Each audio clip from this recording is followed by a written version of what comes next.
Hey guys, in this video I'm going to show you how to add audio in card.co. If you find this video helpful, please consider to like this video and subscribe to my channel. In saying that, let's just jump straight into the video.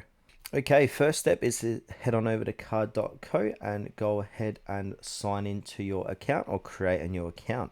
Then from here, choose your site that you like to add the audio in. So I'm going to use this test site here. So I'm just going to basically click into it.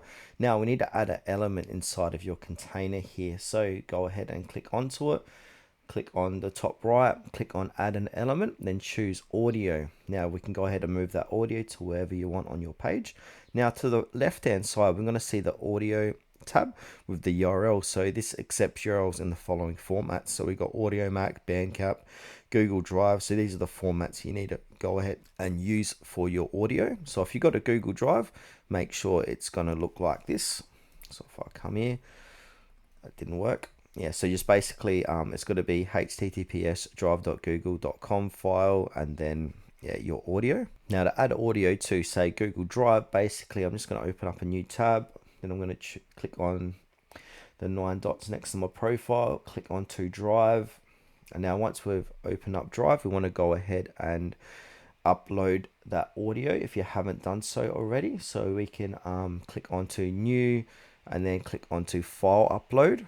Then once you've chosen file upload, you want to go ahead and choose audio. So I'm just going to choose this for now, this audio, and you've got a progress bar. So once that's loaded, I'm just going to refresh the page here. Here's the audio. So basically what it states here, so it needs to be in this format. So if I come here, and where is it here? Now I'm going to go ahead and click on share. If it's going to allow me to share this, share, yep. So I'm going to copy link. So come back here and then paste this link. Hopefully it's in the right format. I think it is. So let's file. Yep. And then click onto done. And that's going to add that audio in like so. Then from here, you want to go ahead and publish your work. So I'm going to save this site. I'm going to save changes. Now it's going to go ahead and publish. So site successfully saved as a draft. I'm just using it as a draft. So I want to click on OK.